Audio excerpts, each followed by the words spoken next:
All right, so my job here is to talk about some catching and throwing. So what I try to do here is not so much the nuts and bolts of fielding ground balls and stuff like that. This is really just some basic movements that can apply to any position on the field, okay? The basic foundations, as Coach says, of catching and throwing. Okay, so our job as Little League coaches is to basically create that, okay? And if we can do that with a baseball player, we are going to be fine. Baseball does not have to get too complicated. If we can just build that solid foundation and a little bit of that framing, eventually when they get old enough to come to a high school team, then people like Coach McCreary can then fill in everything after that. I know sometimes at Little League coaching clinics that I go to, sometimes the coaches come up here and they speak 18 levels above where your kids will be. And so every time I give coaching clinics, I try to whittle it down just to the basic things, because the foundational stuff is what you guys are going to be dealing with every single day. Okay, so when we talk about the foundation of catching and throwing, we're basically talking about defense. Coach McCreary talked about the importance of defense, and I am fully on board with that. That's because hitting will go up and down largely depending on who the other pitcher is. And we can't control who the other team puts on the mound. And so even if we have a really good hitting team, if we run into their top pitcher or the best couple pitchers in the league, our performance is going to go up and down based on who that guy on the mound is. However, defense, though, that is under our control. And so every team that I've coached, and I know Coach McCreary does this a lot, so much focus is placed on defense and base running, because those are the things you have control over. And if you control it well and you practice it a lot, you generally won't see a lot of ups and downs like you will with hitting. And so my job tonight is to talk a little bit about some of those basic things that we can do to improve fielding. Now, with spring training coming up and a lot of the pro games are going to be starting, and college games, eventually the high school games, take a look at the box scores and you will see this very often. It may be surprising how many times you see this. In the game of baseball, big innings are what makes teams win and also lose. Big innings are caused by bad defense, errors and walks. Okay, we've all been in a game, in a Little League game, where the other team scores 8 runs and you're like, how did they do that? They only had 1 hit. And it's because of errors and walks, okay? So when you look at box scores, search for this and you'll be amazed at how many times you see it. The team that wins most often will score more runs in 1 inning than the other team scores the entire game, okay? And if you look at box scores, especially high school box scores, you will see almost 80 to sometimes 90% of the time that is true. At the major league level, it's over 50% of the time, because their defense is generally so much better. So you may be surprised how many times you see that. And so it shows the importance of working on that defense and getting those foundational stuff to cut down on those errors. In terms of defense here, North Penn has been fortunate. North Penn has won 3 state championships. The state tournament involves 4 games. If you win 4 games in the state tournament, then you win the state championship. In 2009, we won, and in those 4 games, we gave up 3 runs total. In 2013, Coach McCreary, his team gave up 6 runs in the entire state tournament, and 5 were in the last game. And in 2015, they won it again, once again giving up 3 runs in 4 games, okay? And I think, if I'm correct, only one of the pitchers we had in all 3 of those years was truly a strikeout pitcher. Everyone else was more pitch to contact. And so throwing strikes and making the routine play, keeping that team away from having a big inning, and it certainly pays off. Okay, so when we're talking about defense, we're basically cutting it down to this foundational stuff. Teaching kids how to set their feet in order to catch, where their hands need to be when they catch, setting their feet once again, and then making an accurate throw. And so every single play in baseball involves those 4 things. So if we look at around the horn double play to the third baseman is going to set his feet, make the catch. He's going to set his feet, make the throw to second. Second baseman is going to set his feet, make the catch. He's going to set his feet, make the throw to the first baseman. First baseman sets his feet and makes the catch. All defense is that process right there. And so anything we can do in practice is to work on either all of them or break it down into 4 separate things, then we are going to help our team become better defensively. Okay, so tonight I'm going to give you some tips on the footwork aspect of it, what your hands need to do when you're catching, whether you're in the outfield or in the infield, and also your head and eyes, which tends to be a bigger problem with little kids who don't have as much body control as adults do. Okay, so first off, athletic position. It constantly amazes me how many times little kids that I work with never get themselves into an athletic position.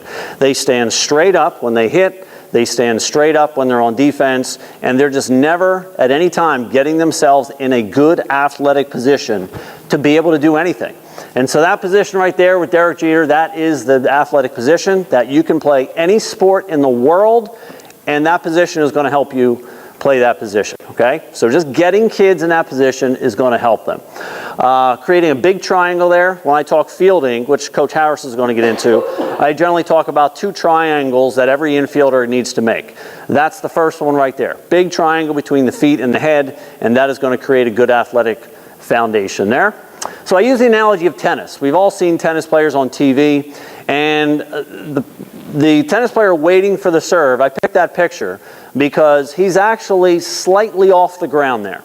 He has come off his heels, and he's actually up in the air about a half an inch, and he is just about to land, okay? We all want our kids to be, as the phrase says, baseball ready on the pitch. We want them moving in, and we want to be ready, okay? But a lot of guys at the Little League level get that part wrong, not just because they never get into the athletic position, but their timing is off. And so we can learn about the timing by watching tennis players, okay? So here we have someone who is just hitting the ball with his racket, and that guy is just about to land. And so if you've noticed, you watch Wimbledon or anything, the guy who is waiting for the serve generally starts in an athletic position, and then when the guy lifts the ball up, you'll see him move forward. He lifts his heels off the ground, and then he lands at the exact time that ball hits his racket. It's the perfect timing. Those guys are hitting at 100 miles an hour. This guy knows the ball's coming his way, and if he is not perfectly ready, that ball's going to be by him. It's going to be an ace. And if he leans one way slightly and the ball's hit over here, done. He's not even going to get to it. So tennis players have to be at that level in a perfect, balanced, athletic position, moving and ready to go in any direction. So getting your players to do that can be more difficult because they know, hey, the chances of the ball hitting to me are not as good as that, but they still need to approach being baseball ready on the pitch the exact same way as that tennis player, getting their body in position. So here's a drill. It's called the baseball ready drill. Real easy, any age can do it. Your infielders are standing in front of you or anywhere, and what you'll do is mimic that tennis play. They are going to step forward, and they're going to lean up, take their heels off the ground, and then land, okay? Now, the key thing of the drill is the timing. So all you need is a ball, tennis ball, baseball, whatever, and all you do, they're all facing you, you lob a ball up in the air, straight up, and they need to time it so that when that ball hits the ground, they are here, and it needs to be exact. If they are a little bit early, they'll be flat-footed. If they're late, they'll still be up in the air. Either way, they don't want that. So they're working on getting in that athletic position on the pitch, and then the exact timing. The ball hits the ground at the same time they are landing, like Derek Jeter is right there. At the exact time that ball hits the ground. So we want kids to be baseball ready on the pitch, but we never actually practice it. And that's a drill, easy drill that you can do to master the timing of that. Another practice tip here is don't start a drill until they are already in the athletic position. Home plates, bases, agility rings, the lid of a bucket, anything you can put down that they have to straddle before they move. Just anything that gets their feet apart is going to increase their chances of starting in an athletic position. And so if my son's team, he's in 11 this year, anytime we do defensive drills, we spread their feet apart. We put something, a cone, something in between their feet to force them to be in an athletic position so they do not just start very unathletic in that case. All right, so another footwork here is aligning the feet to catch. You'll see this guy he's squared up to the baseball. Of course, this is the second baseman here. And so I think that's actually Craig Biggio's son, if I'm not mistaken. Anyway, Craig Biggio hit one of the longest home runs ever off me. I don't think it's landed yet, but anyway, I think he played for Notre Dame. Anyway, one of the key things with the framework for footwork here is aligning your feet up to catch, basically making sure players, as much as possible, squaring up and trying to catch that ball in the center of their chest. Even when you're practicing before the game and throwing drills, a lot of kids will want to reach instead of moving their feet and keeping the ball in the center of their body, okay? So just aligning their feet properly, trying to square up as much as they can to the ball. And then once again, aligning your feet to throw, turning your feet. Wherever that throw is made, I need to make sure I'm lining up my feet so that both my feet are on that imaginary line to my target, and I am ready to throw. So here I have a picture here of a guy who is turned, ready to throw to the audience there. And what we use is the term of throwing eyes. Okay, so each star represents throwing eyes that need to be pointed at your direction when you're throwing. So of course we have our regular eyes, okay, but we tell kids to picture as if you have eyes on the side of your shoulder here, on the back of your elbow or tricep, the side of your hip, the side of your knee, and the side of your foot. Take all those throwing eyes and point them to your target, and that's generally going to line your feet, whether you're an infielder, a catcher coming up to throw down to second base, making sure that entire front side, all those throwing eyes, are facing your target.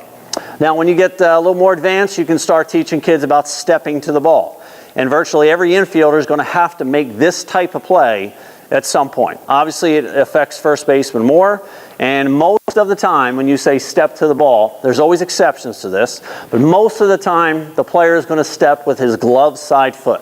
He squares up for the throw, and then when the throw comes, he's going to step to the ball with the same foot that is on his glove side. That's what first basemen are naturally going to do, but if there is, say, a ground ball to shortstop, and they're not going to turn a double play, but they can get the force at second baseman should be stretching like a first baseman.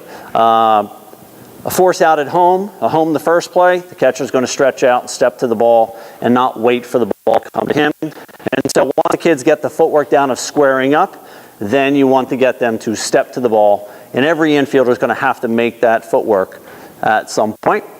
We also want to try to teach them to do it at the correct time, very much like stepping in on the pitch, the baseball ready on the pitch. So not only does this first baseman want to step forward with his glove side foot, but you want to teach the kids the timing. So with little kids, I always tell my kids, your foot should land at the same time the ball hits your glove.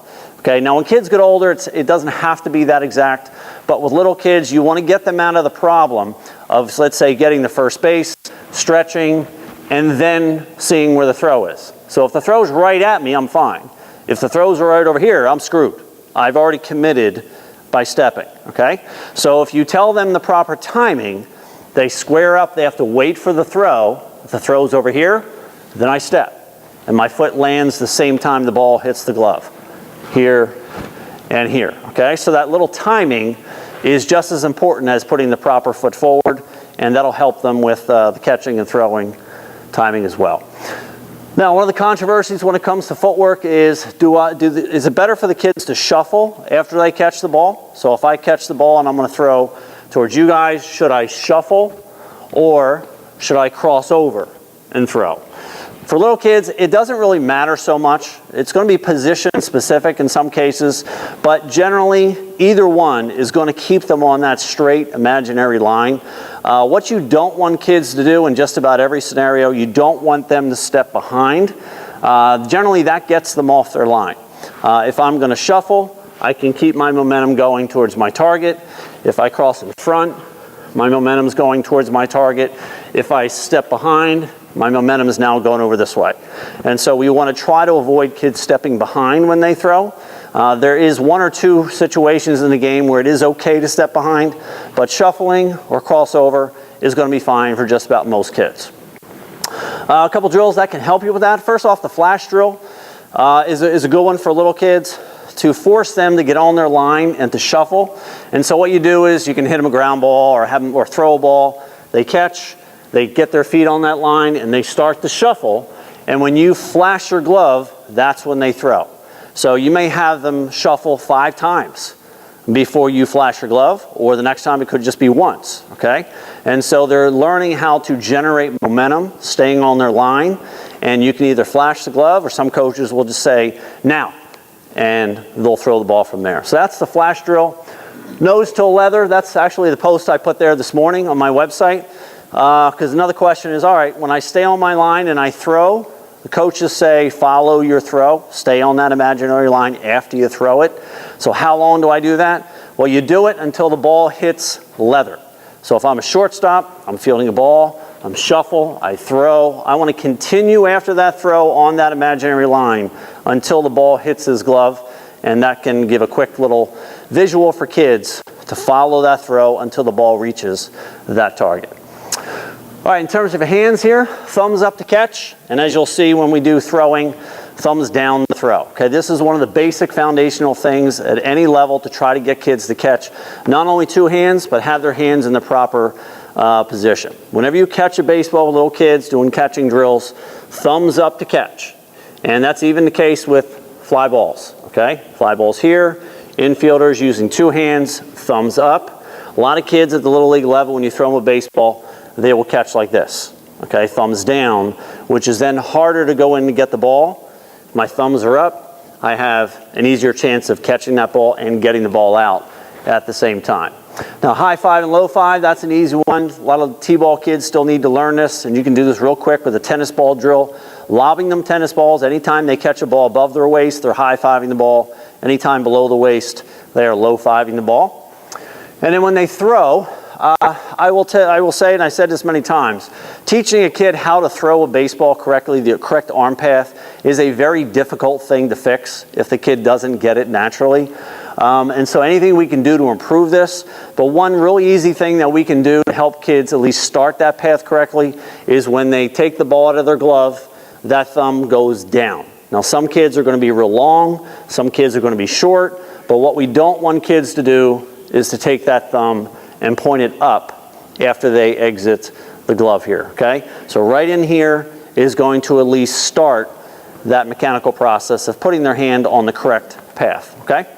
So that's what that means. Now here's some pictures here. Here's Chase Utley, both thumbs up, 2 hands, palms together, waiting for that double play in a perfect ready position. We have the same thing basically, but with a ground ball, okay? So we're taking the same concept of palms together, thumbs up. It works on a regular catch, but then we turn our hands this way, and it works on a ground ball. It's the same principle. Instead of in front of us, it's just on the ground. But the same concept applies anytime you are catching. And again, there's the second triangle. I mentioned the first one before with Derek Jeter. The second one, the triangle between the feet and the glove, that's the second goal for all fielders. Thumbs down the throw. We see Chase Utley again. He caught the ball with his thumbs up. But now he's getting ready to throw, and both thumbs are down. Because he's a middle infielder turning a double play, his path is going to be really short so that he can make that throw real quick. Whereas Cole Hamels, he's a pitcher. He can be as long as he wants, and that thumb is going to be down, but his arm is going to be much longer. Okay? But the basic concept for any thrower on the field, that thumb needs to exit the glove facing down. All right, head and eyes. Not too many coaching clinics you're going to see a chicken, but I found this, which is a great example. Some animals, particularly birds, have an amazing ability to keep their heads still, rock still, even when you are moving their bodies all around. A lot of birds of prey have that, owls and eagles and hawks and chickens, okay? Our kids don't have that ability. When they run, their eyes and head bounce all over the place, and they have a very hard time catching the baseball. So any type of drills that we can do to tell them when you are running and when you're catching the ball, keep your head and eyes as still as possible. Human beings don't have as much of a mechanism as birds do, but that's our goal anytime we are moving, because you can do any drill you want when the kids are standing still, but how many times in a game are they going to be still and catching the ball? No, they're going to have to move, which means their head is going to be moving.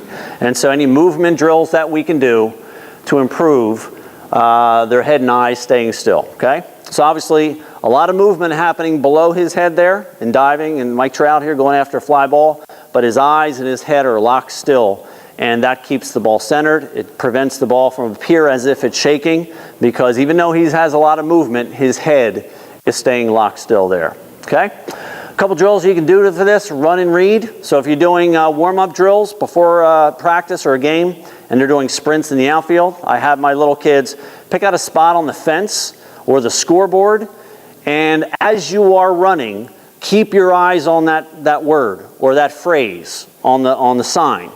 And that phrase or word should not be shaking when you're running.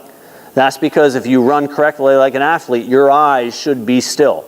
If you ever watch those Olympic sprinters, their body is moving incredibly, their arms, but their head is as still as can be, okay? And that's what you want to promote as a little kid, for your little kids there. So running and reading at the same time is a good little drill to get them to see how much their eyes are actually moving.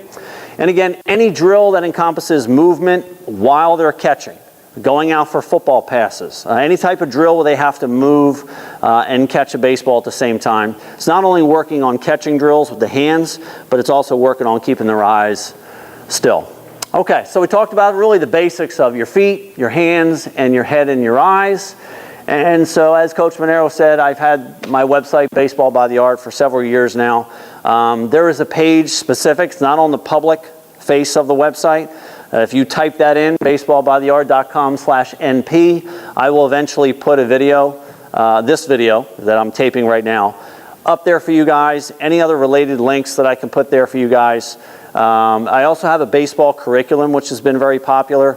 What I did is from about 8 years old all the way up to high school, I listed kind of where players should be at every age, so that they can, at the end of their 8-year-old season, what should they be able to do? Very much like a school curriculum, where at the end of first grade, here's what we want first graders to be able to do. At the end of fifth grade, here's what we want them to do, all with the goal of making it way to college.